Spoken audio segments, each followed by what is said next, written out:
Welcome back to another episode of An Entrepreneur's Journey where I document my journey as an entrepreneur. Today I want to document why I bought land.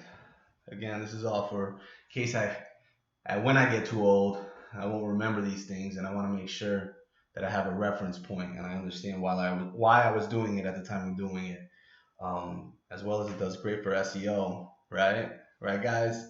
If you guys are my internet entrepreneurs, why I invested in land. The truth is, I always wanted to invest in real estate. I think like a lot of people out there, if you're watching this video, you probably always wanted to invest in real estate.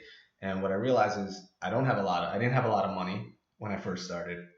I still don't have enough, right? It's never enough. But I didn't have enough money. My credit wasn't that great. Um, and I had a lot of student loans out. So I realized I wanted to take a leap into real estate, but I didn't want to over leverage myself. So I didn't want to take out a lot of debt, right? I didn't want to take out a lot of loans on the property, but I wanted to own something.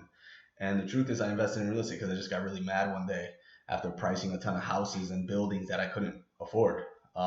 So I went on eBay, I went online, and I went to all these sites. I had learned about warranty deeds, special warranty deeds. I'm gonna put up some videos about that later. Um, but I learned a little bit about real estate investing. I went to school. I had some classes in school, in business school, and law school. Um, but the truth is, I was just tired of waiting.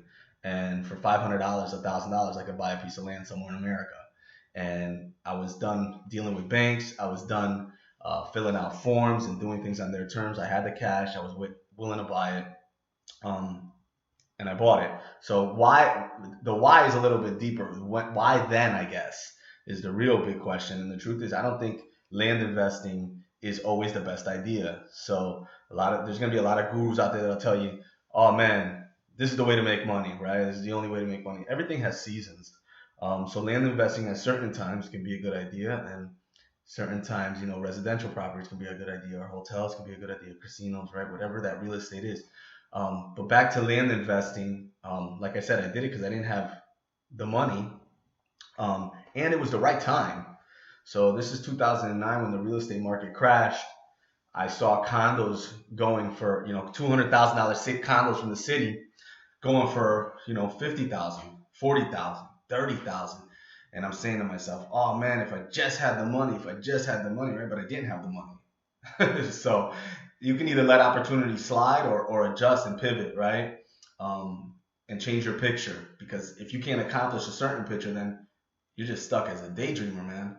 So my goal was to buy real estate. I knew that that asset was undervalued at that time. I don't think that land investing is always a good idea, right? I don't think just buying it. The best adage with anything, I say this on Twitter all the time: if you buy something for $1 that you can sell tomorrow for 100, that's a good investment. If you buy something today for $100 that tomorrow you can sell for $1, that's a bad investment, right? So no matter what you're buying, you have to understand what you're buying. Don't go in and buy a Louis Vuitton purse thinking you can flip it or sell it and you didn't do your homework, right? You might end up getting stuck with it. But I thought land was extremely, in 2009, was really towards the middle of it. I thought it was just a great asset to own. I thought real estate in general was a great asset, and I didn't have enough money for land. So those two things combined really made me pull the trigger on land, and I never regretted it, man, because what I realized about a lot of investments, the more you learn, right, the more you earn. That old adage is really true. So I figured out how to monetize those land investments, and I'm going to put up a video next on exactly how I realized I can monetize those assets. There's obviously we can flip it, right? But there's a lot more that you can do with raw land, and I do like it if you can price it right, because it's affordable. You don't need $200,000. You don't need $100,000. You don't need $1 million, right? We can talk about how to get those deals too, but for a lot of you guys out there, that's just way too complex. And for some of you guys out there, you guys are really smart people. I see you guys have college, but it's so beyond, it's so complex that it's not, simplicity. There's a lot of revenue in simplicity. And some of you guys, just because you can do it, you're doing it. You're putting out these PPMs and fundraising for these big deals. And a lot of them I see crash and burn. Simple is better, So like I said, in the next video, I'm going to put up a couple of revenue streams. And again, I'm not bashing any of the revenue streams or how to make money. I think they're all good. I think you should know them all. I don't think that there's one, so I'm very wary when they have a guru out there saying this is the only way to invest in real estate. No, there's a whole bunch of different ways to invest in real estate, and you should want to know them all. So in the next video, I'm going to talk about how I monetize some of my land investments, but that's why I bought real estate. I just got tired, and it was the right time. It was the right time.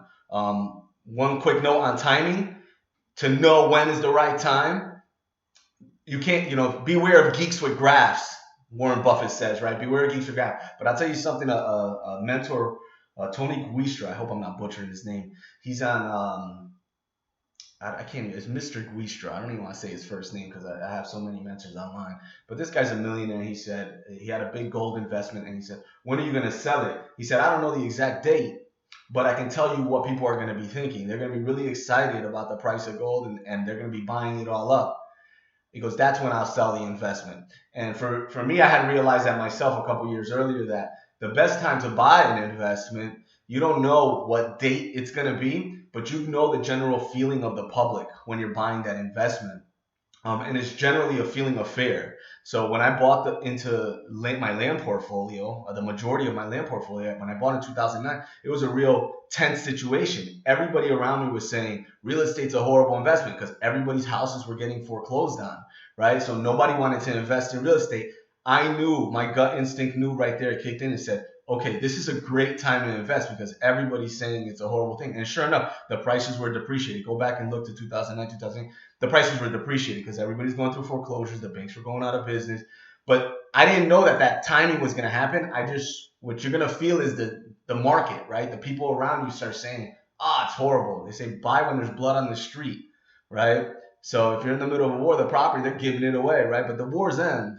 Wars end, and not to be so graphic with that description, but it's just to understand, your timing. If you're timing investments, understand that you don't know the date, but you're going to know the general consensus out there and how people feel about it. So that's why I bought land. The market was down. I knew that the market was down, and I got tired of waiting. I wanted to buy houses. I wanted to flip houses, and I'm really glad I didn't. Like I said, I'm going to show you guys in my next video how I monetize some of the land and why it actually brings a bigger return than some other deals, especially rental deals, when they're talking about 10%, 20% returns.